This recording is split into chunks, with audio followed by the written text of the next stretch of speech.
This is Peter Collins with another sales tip for the professional salesperson. And in this module, I want to share with you why you should not wait for the lights to turn green.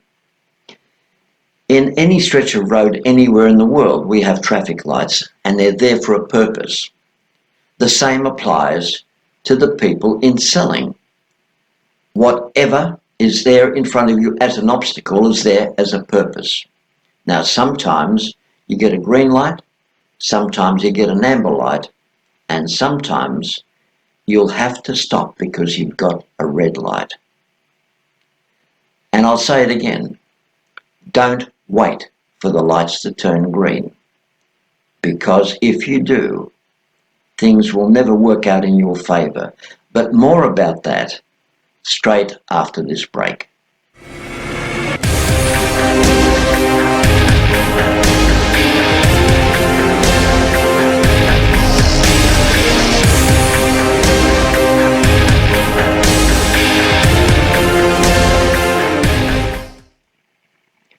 Welcome back. Yes, don't wait for the lights to turn green. Now, let me give you some challenges here, because a lesser known reason for failure among non-professional salespeople is that the majority of the time they're waiting for the right conditions before they make their move. And this applies to many people that have been in selling for a long time but haven't been succeeding as well as everybody expected they should succeed. You see, these people, they plan, they prepare for everything up to months at a time. And once they've finished planning, guess what? They only go back over and make a few final adjustments here and there. And while they're making the adjustments, they're planning more, they're tinkering more, and then they'll tinker with the same thing over and over and over again and again. Crazy, isn't it? Because to a seasoned professional, they know what this is. They call this call reluctance at its highest level. And every professional knows that he or she can only get paid on the calls that they close. And procrastination of any sort, or call reluctance, does not close calls. Yet these tinkerers are the same people that find an excuse after excuse not to make calls. Yes, they even find excuses not to make calls. And they'll spend their time filling in time rather than making their time productive time. In other words, productivity that produces a financial pursuit. Some psychologists call this syndrome waiting for the lights to turn green. And the act is, in any stretch of road, anywhere in the world, it is impossible for every light to turn green as you approach it.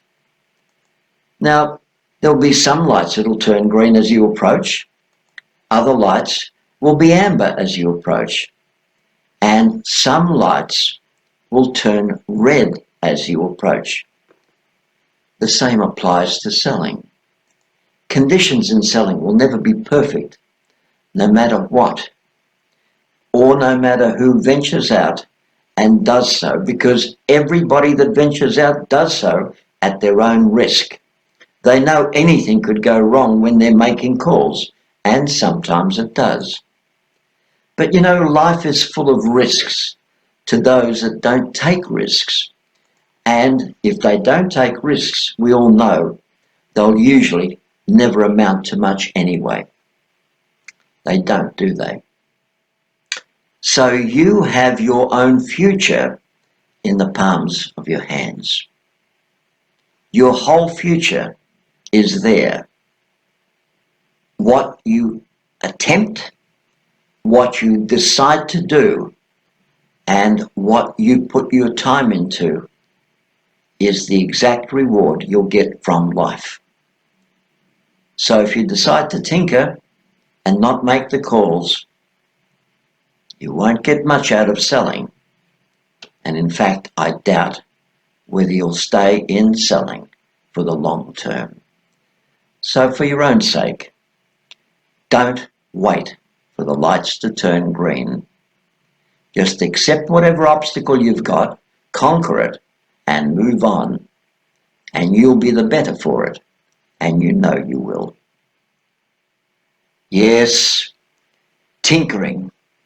I've seen it so often. And as a manager, I've seen people with great potential drop the ball time and time again because they've just got that little bit more to do, a little bit more to prepare, a little more to get ready, instead of getting out there face to face with the people that matter the most and providing them with the service or the goods that they need the most. That, to me, is the whole process of selling. And when you sell that way, you do not wait for the lights to turn green. You just take it as it is and work it as it is. One of the things that I've observed throughout my whole selling career is how people limit their potential. And they do this so many different ways, but the one common way just about everyone limits their potential is in their goals. They don't give their goals due respect. And I've always said to people, if a goal is everything you want it to be, or to have, or to achieve, why is it so many salespeople never put in writing their goal, put a plan together, and if they don't do this, they know just as well as the next person that they're limiting their potential from that point onward. So don't limit your potential. Give your goals the due respect that they deserve. And then you'll see those goals become everything you want those goals to be. They'll become everything you want to achieve. And they'll become everything you want to have in your life. So don't limit your goals. Put them in writing. Plan them. Meditate on them daily. Read them out aloud daily. Have them pinned to your wall, inside your car. Put them on your phone. But most importantly, meditate on those goals. Have them in writing and watch them come to place.